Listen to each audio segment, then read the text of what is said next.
Vous écoutez? Oui, mais est-ce que vous y attrapez un petit quelque chose qui ressemble à du réel? Dans la difficile tâche de vous faire entendre ce soir, disons, quelque chose. On entend?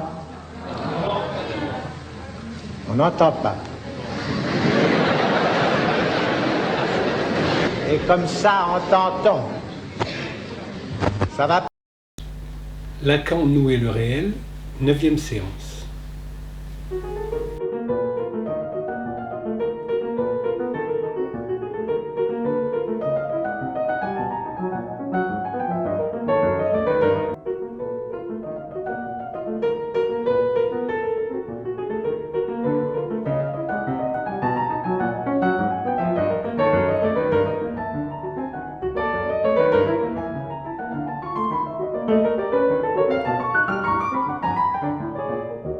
C'est une question quand même très complexe.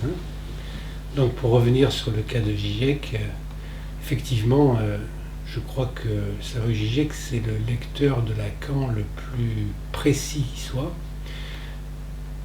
Alors, pour alimenter cette question, il y a une étudiante qui vient de m'écrire justement et qui me dit qu'elle est en train de faire une préparation pour devenir psychanalyste et qu'on lui pose le choix en ces termes, c'est-à-dire soit Žižek, c'est-à-dire le politique, soit Miller, le clinique, ce qui est absolument aberrant. Premièrement, l'aberration, alors je pourrais, mais je ne vais pas le faire, mettre en doute certaines choses concernant la clinique de Miller, mais ça ne m'appartient pas, donc je ne vais pas le faire. Je veux juste préciser que en psychanalyse, la clinique est toujours exclusivement une clinique du discours. Donc, il n'y a pas de séparation entre le clinique et le politique. C'est une séparation qui est totalement artificielle parce qu'elle vise à légitimer la dérive psychologisante de la psychanalyse. Puisque les psychologues, eux, sont admis dans les instances médicales, alors que le rôle de la psychanalyse est remis en cause, ce qui est aberrant, en fait, totalement aberrant. Donc, effectivement, la position de Žižek, même si lui n'est pas psychanalyste au sens où on est psychanalyste qu'avec un analysant. On n'est pas psychanalyste comme ça, comme si c'était un métier ou une profession psychanalyste. Ça n'a rien à voir avec ça. C'est une certaine capacité à se mettre au service d'un discours. Ce discours-là, en fait, va trouver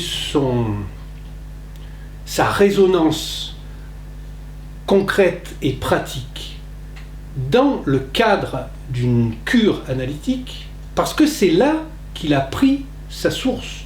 C'est-à-dire que Lacan exprime très clairement le fait que tout ce qu'il avance, il le tire de sa clinique. Mais sa clinique, c'est effectivement une clinique du discours, puisqu'il s'agit dans l'analyse de réorienter, d'une certaine manière, la lettre dans le propos de l'analysant. C'est-à-dire que ce n'est pas les propos de l'analysant, parce que ça, on serait dans la psychologie. On ne va pas dire il faut dire ça ou il ne faut pas dire ça, comment vous dites ça, etc. Non, c'est dans le propos de l'analysant, dans le dit de l'analysant, dans l'écart entre le dit et le dire de l'analysant, il y a la lettre. La lettre, en fait, nous qui avons fait du graphisme, et donc un peu de typographie, on sait que l'élément le plus minimal d'un propos, c'est une lettre. La lettre elle-même, elle n'a pas de sens. C'est-à-dire qu'elle a une forme et elle n'a pas de sens. Ça, je l'avais expliqué dans le premier séminaire, c'est que une lettre, soit vous la voyez, soit vous la lisez. Si vous la lisez, sa forme s'évanouit. Puisque vous avez lu que c'est un A, vous ne voyez pas le A, puisque vous captez le sens, c'est un A. Si vous voyez la lettre, vous allez vous attarder sur les spécificités du trait de la lettre, la manière dont elle est formée, sa géométrie, la barre du A, à quel endroit elle est placée, l'angle du A, comment ce A-là se présente-t-il formellement? Et là, c'est une dialectique entre le visible et le lisible.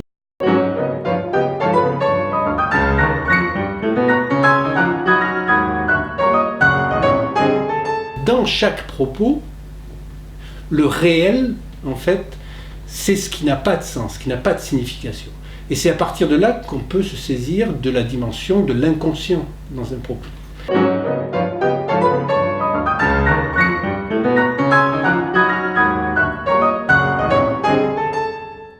Donc déjà d'opposer le clinique au politique, c'est déjà une aberration, puisque la psychanalyse est forcément a priori politique, puisque tout sujet est politique, du fait même que ce qu'amène Freud, la manière dont il le formule, et qu'il l'éprouve à travers sa clinique, c'est de constater que les gens qui viennent le voir sont malades de leur époque.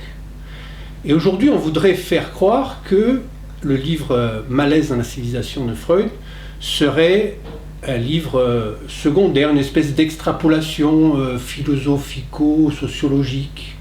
Mais c'est pas du tout ça. C'est-à-dire que Malaise dans la civilisation, c'est le cœur même de la découverte subversive freudienne. Parce que ce que découvre Freud, en fait, c'est que c'est vraiment contre-intuitif. C'est pour ça que, évidemment, ne pas le comprendre a priori, c'est pas grave. C'est s'obstiner à ne rien vouloir en savoir, comme ces psychanalystes dont tu parles, et qui instituent un grand autre électoral, et qui diabolisent, et donc qui angélisent, d'une certaine manière, les autres. Ça, c'est passer à côté de l'essence même de la psychanalyse, de sa dimension subversive, c'est que la société procède du refoulement et pas l'inverse.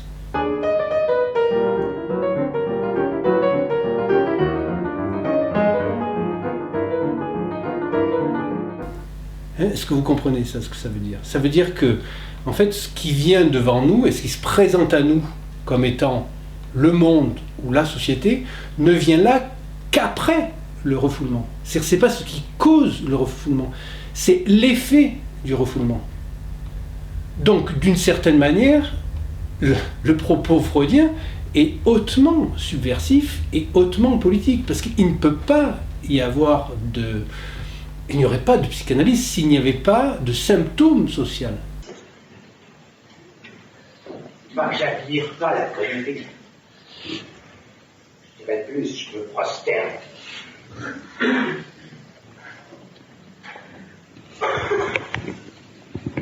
Vous ne vous prosternez pas. Vous êtes des électeurs conscients et organisés, vous ne votez pas pour des cons, c'est ce qui vous perd. Un heureux système politique va permettre à la connerie d'avoir sa place. Et d'ailleurs, les choses ne vont bien que quand c'est la connerie qui domine. Ceci dit, c'est pas une raison pour se prosterner. Alors Lacan est très drôle et très ambivalent là-dessus, parce qu'au départ il dit il pose la question, est-ce que la psychanalyse est un symptôme social? Mais après il dit non, mais j'ai pas dit ça. Il dit ce sont les psychanalystes qui sont des symptômes. Et là, oui, il a raison. Et là, on le voit là récemment dans l'exemple que tu cites, puisque je commence par répondre à cette question-là, c'est-à-dire la dérive de celui qui est censé être l'héritier de l'enseignement. Bon, disons que là, ça pose vraiment problème, de se positionner sur le plan, disons, journalistico-politicien, parce qu'on ne peut pas dire que c'est une position politique, ça. Hein, ou alors on donne une acception du politique exclusivement médiocratique, hein, c'est-à-dire juste l'affairement autour de la conquête du pouvoir et la gestion des affaires administratives d'un pays. Mais la dimension politique, heureusement, ça va au-delà de ça. Hein. La dimension politique, c'est penser la communauté humaine dans les lois qui organisent sa convivialité. Donc, ça ne se résume pas exclusivement aux stratégies et aux bassesses de conquête du pouvoir et ensuite à la gestion et à l'administration des affaires publiques. Ça, à la limite, c'est de l'administration pour la deuxième partie, et puis ça tient du jeu de rôle et du mensonge machiavélique pour la première. Mais on ne peut pas résumer la politique à ça.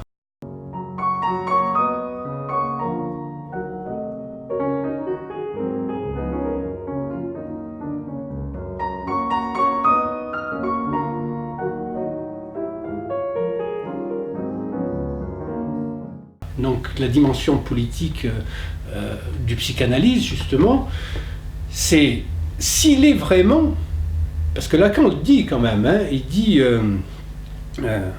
si psychanalyste il l'est, la question qui doit se poser, c'est dans quel discours est pris son sujet. Il doit savoir dans quel discours est pris son sujet. Donc je pose la question à Jacques-Alain Miller, dans quel discours est pris votre sujet? Quand vous parlez de Marine Le Pen, et que vous l'appelez même Marine, par son petit nom, comme beaucoup, dans quel discours est pris votre sujet? C'est ça la question. Puisque il y a de ça dont il est question en psychanalyse, c'est-à-dire dans quel discours.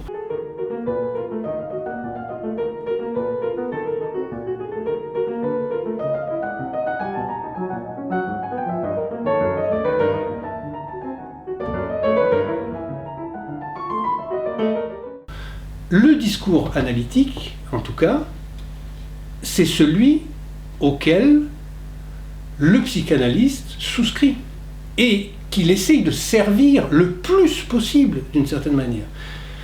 C'est-à-dire pas seulement dans les séances de cure analytique, mais aussi dans ses interventions, puisque quand il est censé, devant ses analysants, incarner d'une certaine manière la figure du psychanalyste, si on devient jungérien, entre nom, type et figure, il incarne une figure, la figure du psychanalyste, c'est dans quel discours il est pris, même si lui est censé représenter une certaine opacité du désir, c'est-à-dire que son désir est insoupçonnable et on ne peut pas savoir ce qu'il en est chez lui de ce truc-là, parce que le piège, c'est justement que lui joue le grand autre, puisqu'il est censé se mettre dans une position où il assume le fait qu'il n'y a pas de grand autre. Il est censé l'incarner, puisque il est l'objet petit a dans la théorie des discours. Donc, il ne peut pas simultanément faire comme si il incarnait le fait qu'il n'y a pas de grand autre, et puis ensuite, publiquement, se prendre pour le grand autre de quelqu'un. Parce que c'est ça que dit Lacan quand même, hein. La canaillerie politique, c'est vouloir se faire passer pour le grand autre de quelqu'un. Cette canaillerie repose sur ce type. De vouloir être l'autre, j'entends le grand autre de quelqu'un. Là où se dessinent les figures, où son désir sera capté. Au fond, qu'est-ce que c'est, là, ces injonctions et ces espèces de crise, de pseudo-panique, attention à ce qui va se passer, etc. C'est aberrant.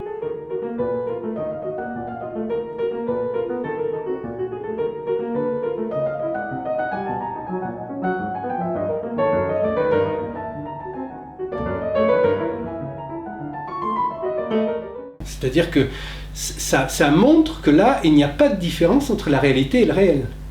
C'est-à-dire, les psychanalystes qui souscrivent à ça, en fait, ne font pas la différence entre la réalité et le réel.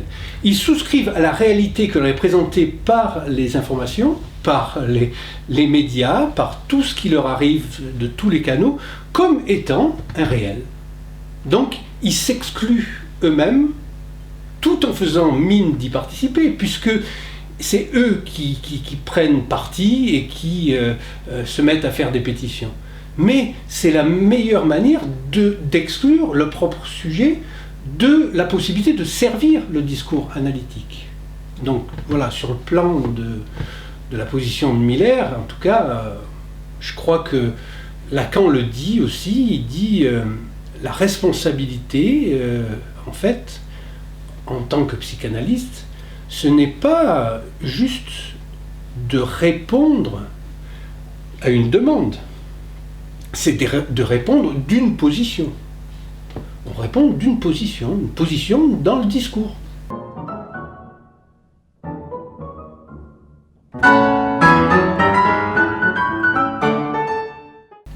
Donc, ensuite, cette responsabilité, bien sûr, c'est Lacan, il la mine tout de suite. Et il dit, on ne peut répondre qu'à côté, bien sûr. Si on pose une question, le psychanalyste va répondre à côté, puisqu'il s'agit de mettre en scène qu'il y a une faille, qu'il y a un manque, qu'il y a un excès et un manque qui lui correspond, mais l'excès et le manque ne peuvent jamais se combler l'un l'autre, parce que l'excès, c'est le manque sur l'autre face de la bande de Möbius. Et nous passons sans arrêt de chaque côté de la bande de Möbius. Donc l'excès et le manque ne peuvent jamais se combler l'un l'autre. Il y a quelque chose qui ne va pas, c'est ça le réel. Donc il va répondre à côté, le psychanalyste, parce qu'il ne peut pas répondre de ça, comme s'il y avait une réalité constituée, etc. Et puis ensuite, il dit aussi, bien sûr, que la responsabilité, elle est exclusivement d'ordre sexuel. Donc je vous laisse avec ça, parce que ça c'est quand même un petit bijou, hein, la responsabilité d'ordre sexuel.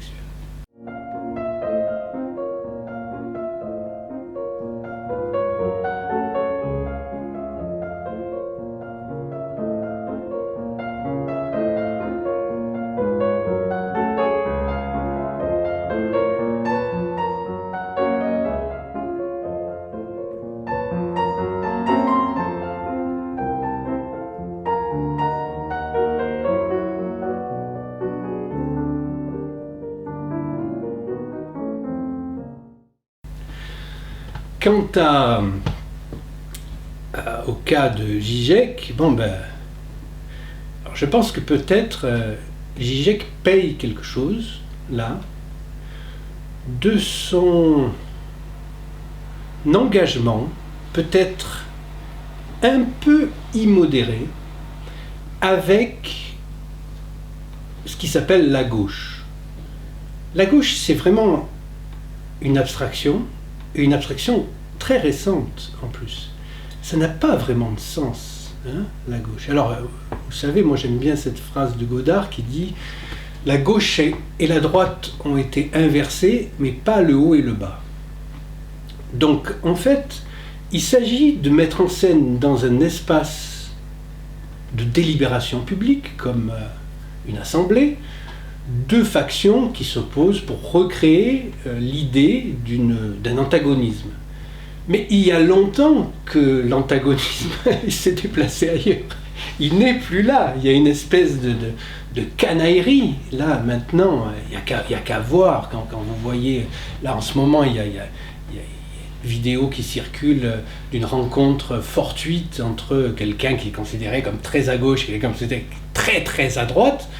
Et puis, vous voyez bien ce qui se passe. C'est-à-dire qu'en fait, il y a une caste des médiocrates, les médiocrates au pouvoir, en fait, et quelque part, la canaillerie, Lacan aussi en parle, hein, la canaillerie de gauche est encore pire que celle de droite, quelque part. Parce que ils se font passer, d'une certaine manière, pour ceux qui sont pour les opprimés, pour les gens du peuple, pour lutter contre les injustices, etc. Et ce faisant, donc, ils sont garants de cette position-là, qui est fausse, et ils font passer les lois les plus iniques qui soient, comme donc sous le gouvernement socialiste, là, est passée la loi qui vous prive, a priori, de vos propres organes. Personne n'en parle de ça. Mais depuis janvier, sous un gouvernement de gauche, janvier dernier, en fait, si vous avez un accident et que vous n'avez pas signé au préalable quelque chose qui stipule que vous ne donnez pas vos organes, eh bien, on considère que vos organes appartiennent à l'État. Alors, bien sûr, c'est couvert de quelque chose d'extrêmement généreux, de sauver des vies humaines. Ça, les prétextes sont toujours très bons hein, pour ce genre de choses. Hein. Mais le problème, c'est que là, vraiment, il y a une limite qui a été franchie, celle de l'habeas corpus, qui fait que c'est vraiment la base du droit et que on ne devrait pas vous demander votre avis. C'est-à-dire que c'est le minimum qui vous appartienne, votre corps, hein, puisque vous n'avez que ça, vous avez un corps, hein, vous n'êtes pas un corps.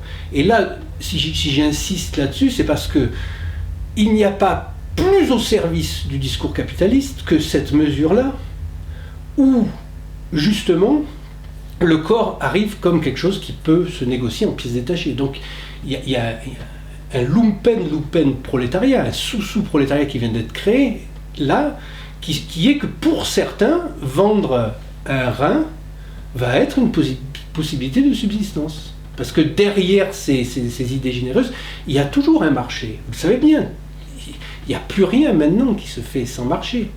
Donc, cette mesure-là est une mesure qui est vraiment le discours capitaliste à l'état pur. Et elle est servie par des gens de gauche. Comme la surveillance, là, vous savez que depuis les meurtres de masse j'emploie l'expression de Badiou, qui est préférable à celle d'attentat, parce que c'est dans la dérive du lexique et de la syntaxe hein, qu'il s'agit pour nous d'intervenir, de ne pas souscrire, de ne pas nourrir des fausses appellations, des faux concepts. Donc, après l'épisode des meurtres de masse à Paris, les mesures qui ont été prises, pareil, de justice, par un gouvernement dit de gauche, hein, a priori. Bon, évidemment, quand on voit qui sont Manuel Valls ou François Hollande, etc., on a du mal à y croire un peu, mais malgré tout, ils se présentent comme des gens comme ça, hein, qui sont soi-disant à la défense des opprimés. Eh bien, vous avez là la possibilité d'avoir un service de police qui vous met sur écoute sans en référer à un juge d'instruction. C'est un état policier. Ça, c'est ce qui s'appelle un état policier. C'est très simple.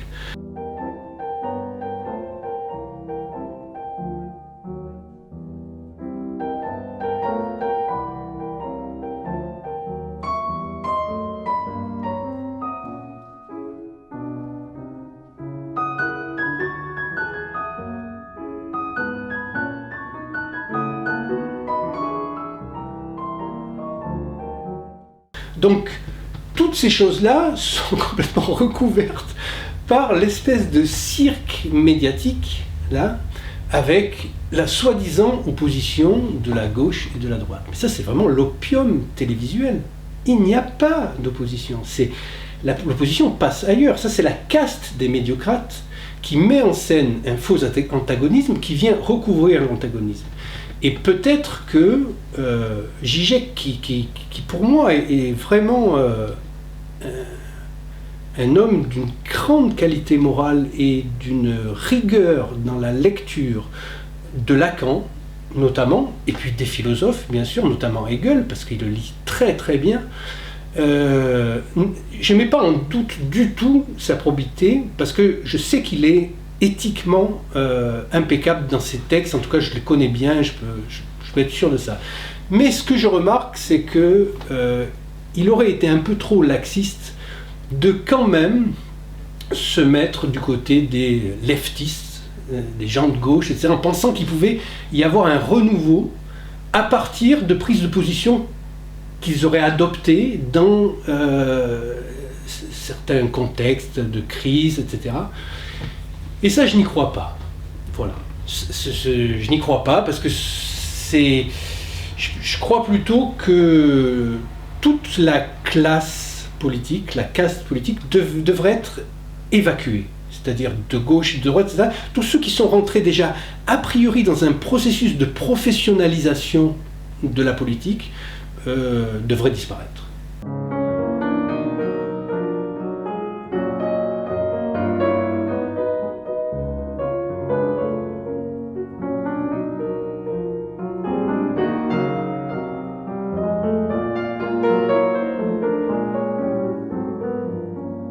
politique, ça s'est déjà passé, donc, mais ce sont des événements majeurs et qui ne se passent pas tous les 4 mercredis. Hein.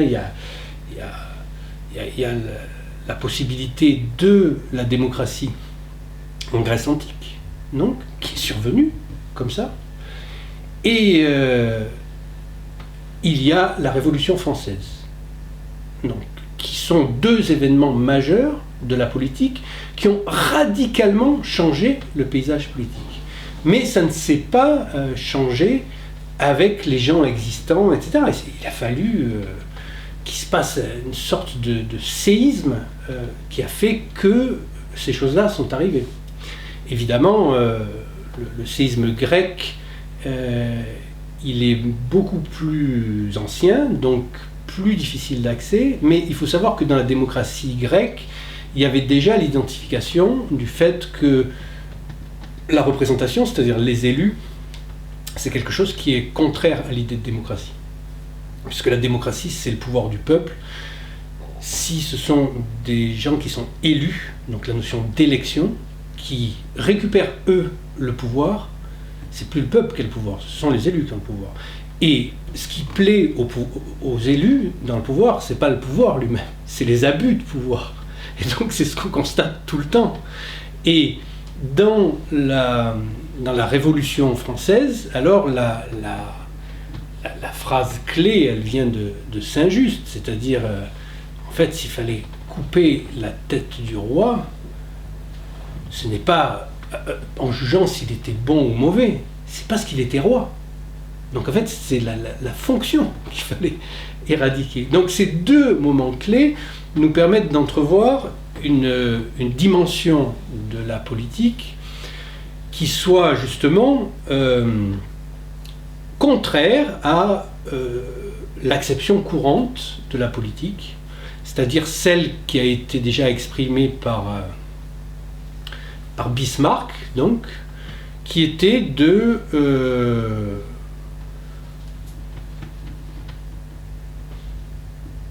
faire son possible pour gérer les affaires de l'État, en fait. Et la dimension dont je vous parle, la politique réelle, qui va au-delà de la conquête et l'exercice du pouvoir et la gestion des affaires administratives, c'est viser l'impossible, en quelque sorte.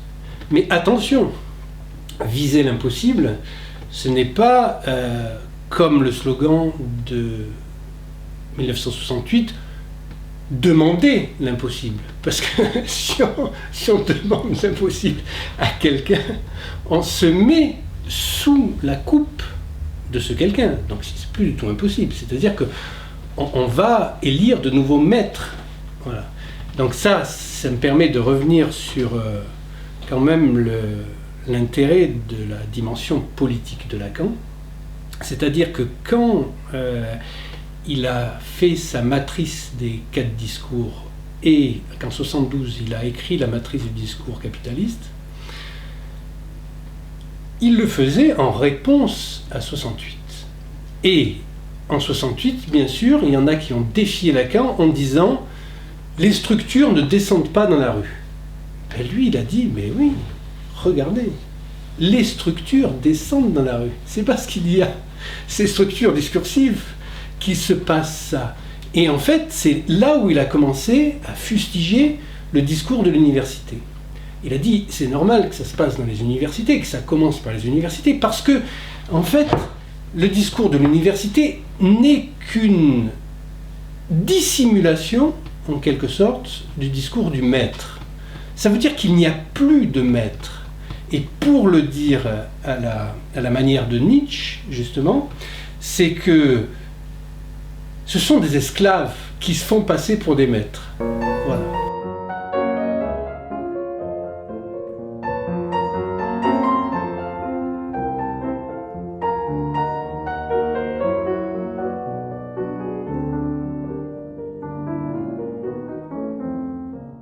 Et ça, on le voit très bien aujourd'hui. Il paraît qu'il y avait un grand débat l'autre jour, vous avez une pléiade d'esclaves devant. Il n'y a pas de maître, là. Parce qu'un maître, comme on l'avait vu sur les discours, c'est un parfait imbécile. parce qu'il ne se dissocie pas du discours qui le tient, puisqu'il incarne ce discours totalement, mais justement, il est prêt à mourir pour ce discours. Tandis que là, en fait, ce sont que des jeux de négociation, etc. Et en fait, le discours de l'université, alors j'ai ici le panneau de l'autre jour. Donc ce que vous pouvez voir, c'est que le discours de l'université, alors il faut savoir que Lacan dit que le discours de l'université, ce n'est pas les discours que tiennent les universitaires, bien sûr, c'est par exemple ce qui domine, il disait, en Union soviétique. C'est-à-dire que c'est un S2, soi-disant un savoir objectif, en quelque sorte, hein, qui s'adresse à l'objet petit a.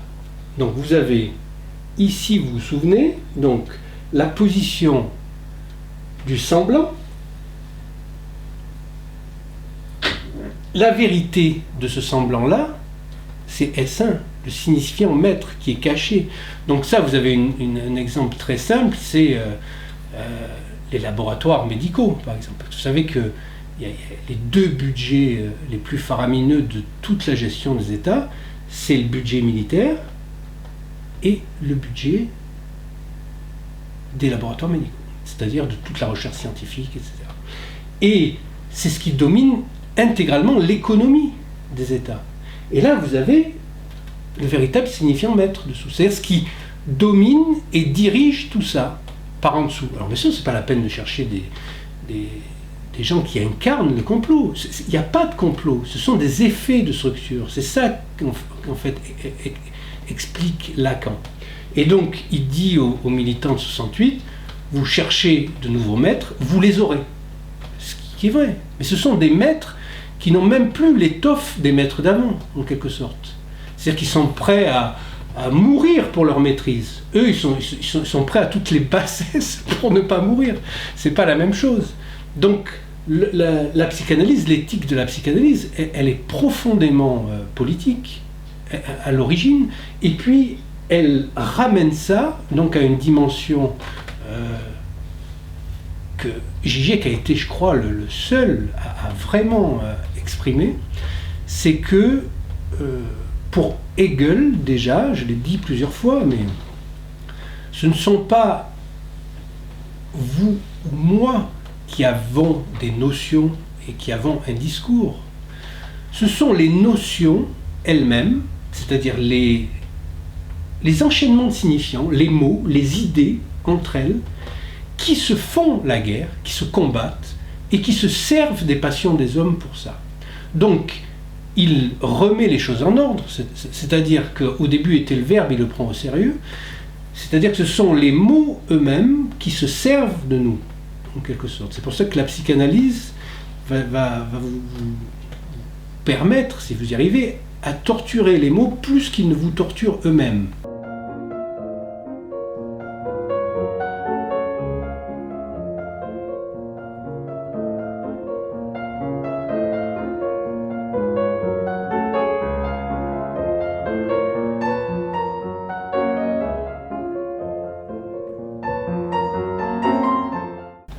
Donc, évidemment, pour Lacan, c'est la même chose. C'est-à-dire que le sujet de la psychanalyse, c'est pas un sujet au sens philosophique du terme, le sujet de l'herméneutique du sujet de Foucault. Le sujet de la psychanalyse, c'est celui qui est pris dans le discours. Donc, savoir dans quel discours on est pris. Est-ce qu'on est dans le discours du maître? Est-ce qu'on est dans le discours de l'université? Est-ce qu'on est dans le discours de l'hystérique? Est-ce qu'on est dans le discours de l'analyste? Ou est-ce qu'on est dans le discours capitaliste? Ou alors est-ce qu'on passe d'un discours à l'autre comme ça? Et au moment où je dis quelque chose, dans quel type de discours je suis pris? C'est sûr que quand j'enseigne l'art graphique, par exemple, eh bien, je suis dans le discours du maître, puisque là, il s'agit d'une certaine maîtrise. Je ne suis pas dans le discours de l'analyste. Mais, étant donné que je souscris à la théorie lacanienne des discours, sur le plan politique, si je m'exprime en parlant de la psychanalyse, en tant que psychanalyste, eh bien, je ne peux me mettre que dans le discours de l'analyste. Je ne peux pas me mettre dans un discours de me placer moi-même en grand autre, de quelqu'un d'autre. Donc voilà, là vous avez justement ce qui est en ce moment En fait, ce qui vient nourrir ça, c'est le discours de l'université. C'est au nom d'un savoir pseudo-objectif, parce qu'en fait, il y a le S1 donc, dessous. C'est-à-dire la vérité du S2, c'est le S1. Mais on va vous apprendre, on va faire des DSM, que ça c'est ça, ça c'est ça, ça c'est ça et ça. Un savoir objectif va tomber, c'est-à-dire s'emparer de l'interlocuteur qui est considéré comme un objet, un corps, en quelque sorte. Et en fait, ce qui va produire ici, c'est pas de le produire en tant que on produit avec une chaîne de production une voiture, c'est le déchet, le sujet divisé. C'est-à-dire qu'une fois qu'il est bardé de diplômes, lui, qui s'est pris je ne sais pas combien de considérations abstruses et absconses, où il est nié toute dimension subjective, lui-même va se trouver divisé. Mais il ne va pas pouvoir assumer sa division, parce que même s'il pourrait encore l'assumer, parce qu'il y a un réel, il y a une impossibilité de revenir à S1. Ici, il ne pourra plus le faire. Parce qu'ici, ça fonctionne tout seul, du fait que, au lieu d'être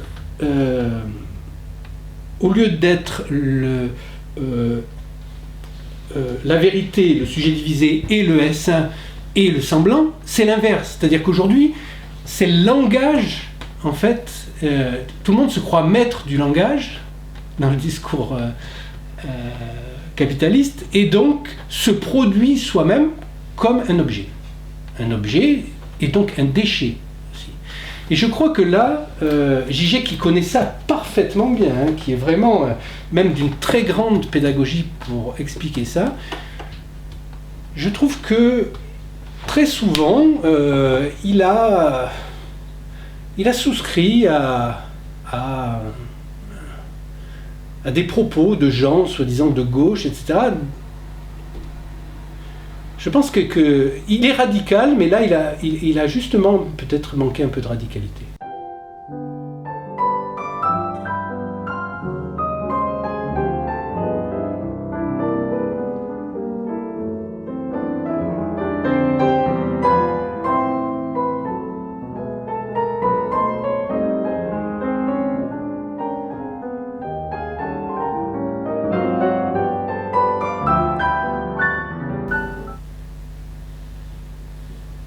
Est-ce qu'il y a d'autres questions? Même sur le plan plus clinique ou...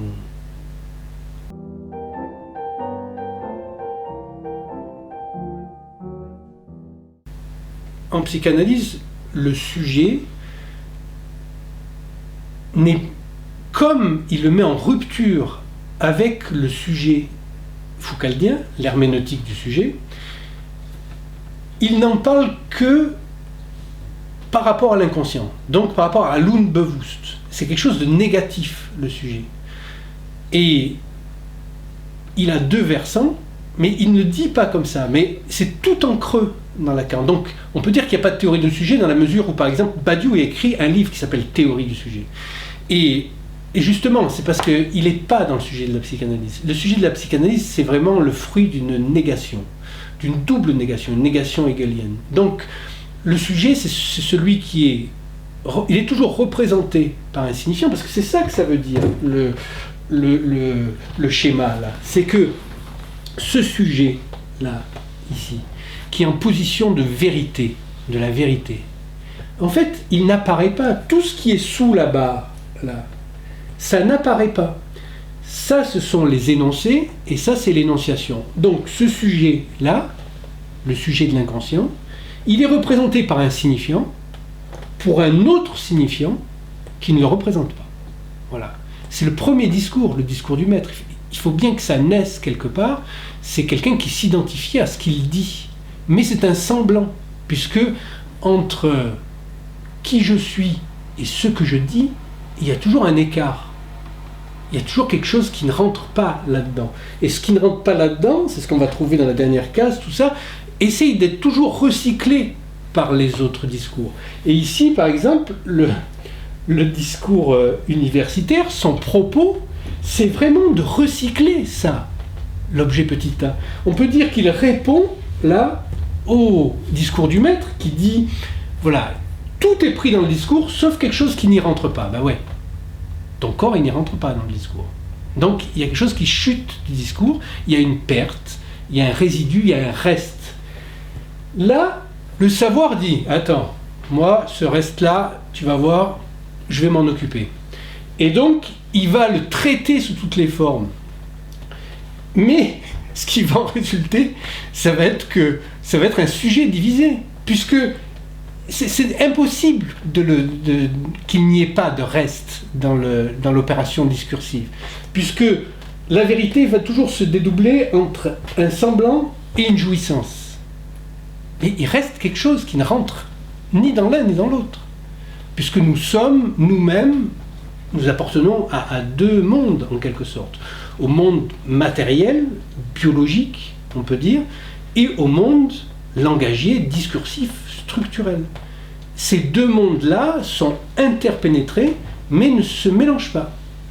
Quand nous allons mourir, toutes les molécules de notre corps peuvent être réassimilées par la Terre, mais notre verbe, notre langage lui-même, on ne sait pas où il va plus avoir lieu, puisqu'on n'a plus de corps. Il faut avoir un corps pour jouir. Mais il n'est pas... il y a toujours quelque chose d'autre, il y a toujours une dimension d'altérité.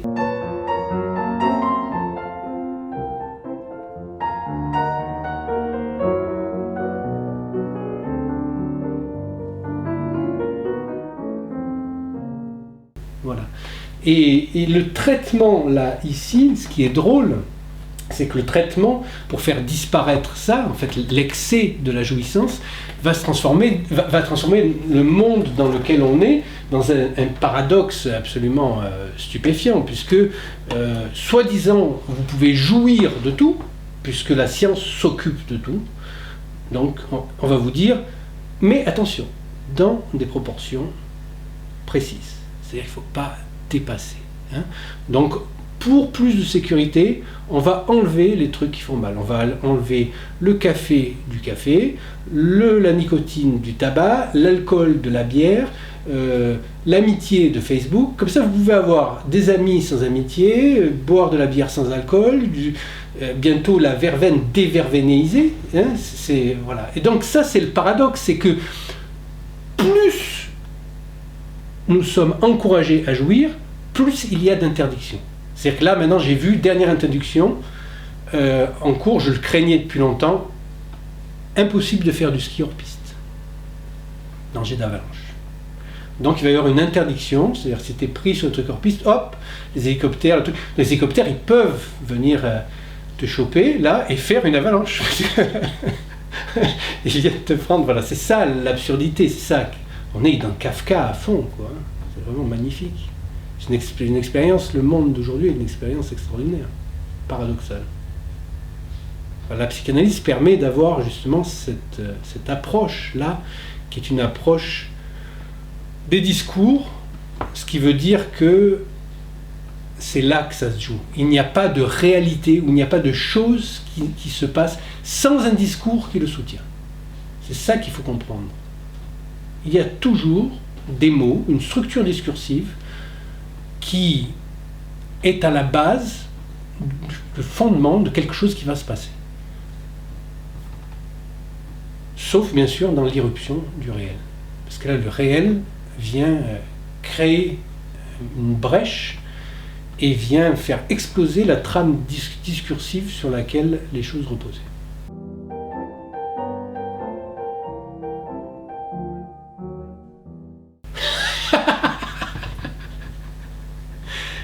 En disant ça, il montre bien qu'ils ne sont pas psychanalystes. Puisque pour un psychanalyste, en fait, la névrose, psychose et perversion, ce sont des mots, déjà, qui permettent de se repérer un peu dans la structure. Mais ce n'est pas un diagnostic, puisque si tu es psychanalyste, ce qui compte, c'est le sujet, ce qu'il va dire. Et il peut passer d'une structure à l'autre, ou alors il peut faire évoluer son rapport dans la structure même.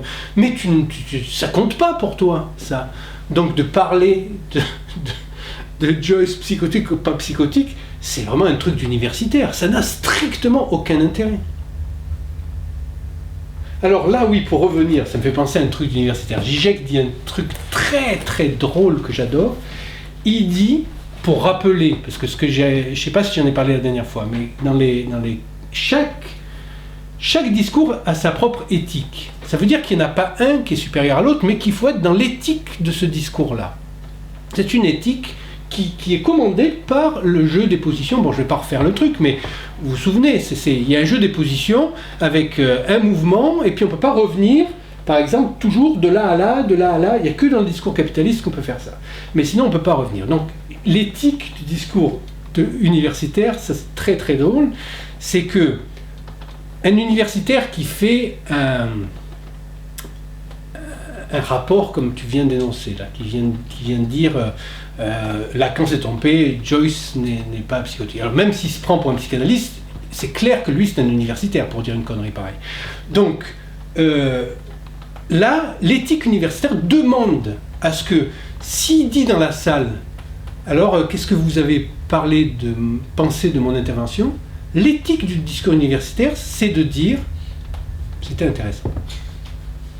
C'est-à-dire, si vraiment tu trouves ça vraiment, vraiment nul à chier, tu dois dire c'était intéressant. Si tu dis, par exemple, c'était nul à chier, tu dis n'importe quoi, alors, lui il est en droit de te dire, alors si tu penses que c'était nul à chier, pourquoi tu ne me dis pas simplement c'était intéressant? Voilà. Ça, c'est l'éthique du discours universitaire. Parce qu'il ne faut pas oublier que dans les universités, en fait, c'est un jeu de pouvoir aussi. C'est-à-dire que l'université n'est pas aujourd'hui un lieu où on va apprendre, enfin, disons, c'est secondaire l'apprentissage, c'est former des universitaires. Donc, tous ceux qui sont dans l'université doivent souscrire à cette éthique-là qui est que dans ton mémoire, dans ta thèse, etc., tu vas citer tes profs et ce qu'ils disent, etc., pour rentrer dans le moule et être toi-même considéré comme un universitaire, etc. Donc, chaque discours a sa propre éthique.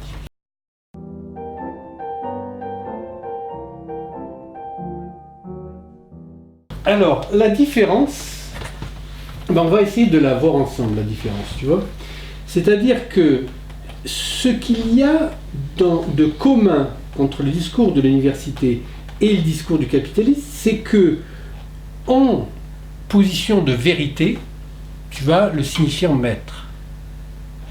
Donc, ici, ce que ça veut dire, c'est que, comme on est sous la barre, c'est le discours le plus hypocrite qui soit, en quelque sorte, comme on vient de le voir avec son éthique, puisque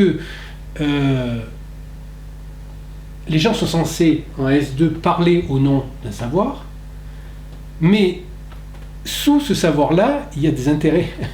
Il y a l'intérêt des financements, de la recherche, des laboratoires médicaux, des entreprises pharmaceutiques, des trucs comme ça, etc. Et c'est ça le vrai signifiant maître qui n'apparaît pas. Donc ici, il est au même endroit. La différence majeure entre les deux, c'est qu'il y a une inversion de flèche, c'est-à-dire que dans le discours de capitaliste, c'est le sujet divisé, autrement dit vous et moi, qui s'imaginerait, nous on ne le fait plus, enfin, j'espère, mais commandé au langage. C'est-à-dire qu'en disant que le gouvernement va s'appeler, pas le gouvernement, le ministère va s'appeler ministère du comment ils avaient appelé ça? Productif, le ministère du... Oui. Ministère du redressement productif. C'est-à-dire qu'en inventant des mots, des syntaxes comme ça, de s'imaginer intervenir sur les choses elles-mêmes. Oui, mais c'était le gouvernement Hollande, le premier. Il y avait un ministre, je crois que c'était Montebourg ou quelqu'un comme ça, qui était ministre du redressement productif. Ouais, donc, ça, c'est typiquement le discours capitaliste, la novlangue, en fait. Hein.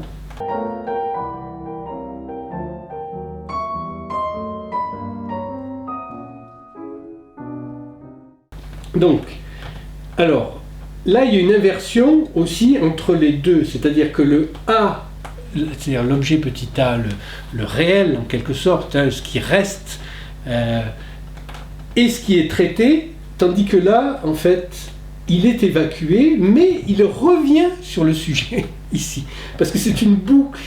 Il peut revenir et repasser là-haut Tandis qu'ici, il est là-haut et en fait, il va produire le sujet divisé.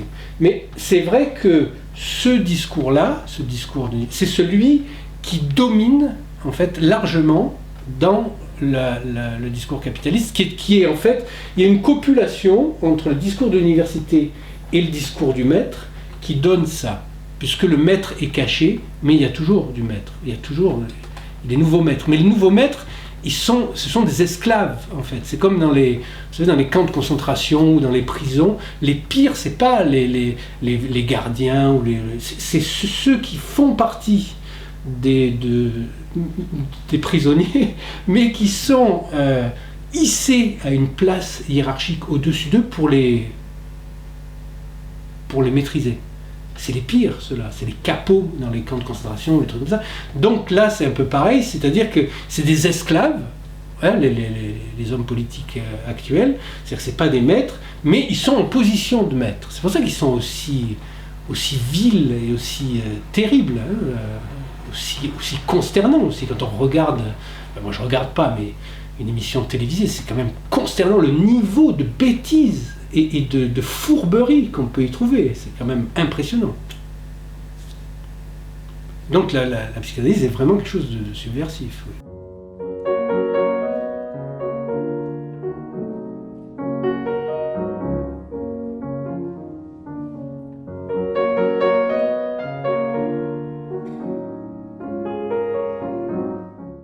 On peut pas y croire que là il va se passer quelque chose de novateur ou de salvateur pour notre société, etc. Ce sont des processus très lents qui sont des jeux de langage qui s'activent pendant un certain temps et qui créent des effets comme ça.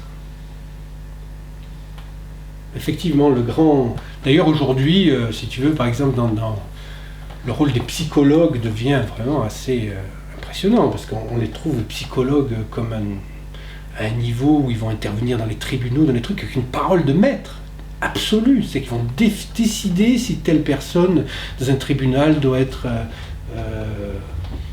considérée comme pathologiquement inapte ou je ne sais pas quoi. Oui, les experts. Ça, c'est le règne des experts ici. Voilà. C'est ça. C'est pas du tout des maîtres, les experts. Hein. Parce que même si le maître est un idiot, comme on l'a vu l'autre fois, et pourquoi c'est un idiot, mais il y a quelque chose quand même de l'ordre d'une assumation qu'il n'y a pas là. Là, il n'y a pas de responsabilité. Hein. Dès s'il y avait un maître là-dedans, il assumerait sa responsabilité, de dire, ben oui, je fais ça. Voilà. Tandis que là, non, c'est le cynisme, c'est pas du tout la même chose.